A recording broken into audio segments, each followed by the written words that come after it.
Hey guys, what's up? Today I want to talk about this new cool project called the Ouya console. And basically this started on Kickstarter a few days ago. And if you don't know, Kickstarter is a way to get crowdfunding, basically people to pledge money towards your project or just to help out the cause and try to get cool things that originally couldn't be developed without the money going.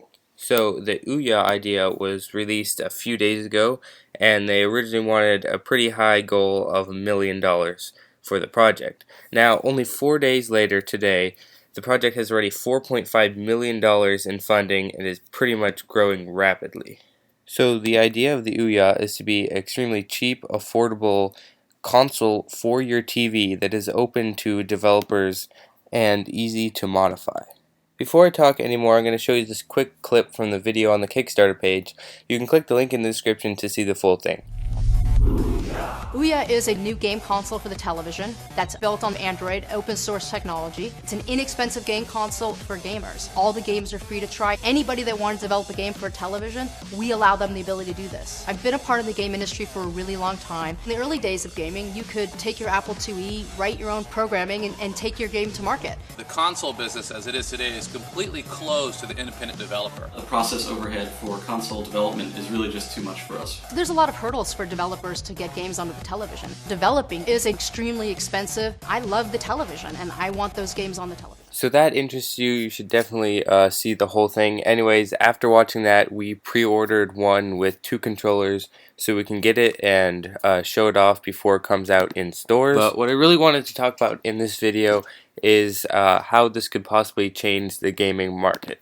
So the few huge upsides that the Ouya has is, one, there's probably going to be a ton more games for this console than anything else. Now these will range from smaller games, like little games you'd see on the iPhone and iPad, to possibly huger titles. I know they mentioned Minecraft as one of them, extremely popular video game, but even popular games like Call of Duty.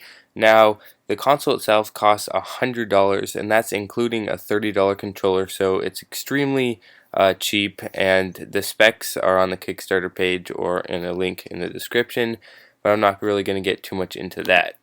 Since the device is extremely affordable, it could probably double as a media box for your TV. I bet you hackers, or if they don't already open it, Netflix and programs like that will be introduced to the box immediately.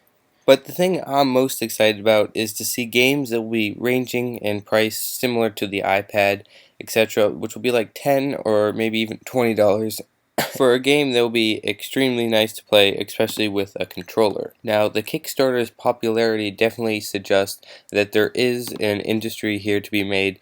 If now, it might not be Ouya themselves, but it's definitely going to be some competition running into more open development for the TV. Now, console games have been really left in the dust after this huge mobile explosion, and this is sort of their way to catch up. Now, the $100 price point is very similar to products like the Apple TV, which could possibly in the future incorporate features such as this. As you know, Apple TV is based on iOS, and in the near future, Apple could easily implement a system to play games on your TV with the Apple TV. But both these solutions are at least around a year away. The Ouya was expected release of March 2013, and if Apple does anything, it would probably be after this release. Before I end this video, I wanted to ask you what you think of the Ouya. I know a lot of you guys are really into mobile phones, iPhones, etc. As we mentioned, it is based on Android, so that's not always a bad thing, but I really wanted to know what you think of this, if you would pre-order it, if you would buy it when it came out, what are your opinions. Just pretty much leave anything you want in the comments below, and I'll be reading all the responses. As always, thanks for watching. Please subscribe if you want more updates on this, and I'll see you guys later.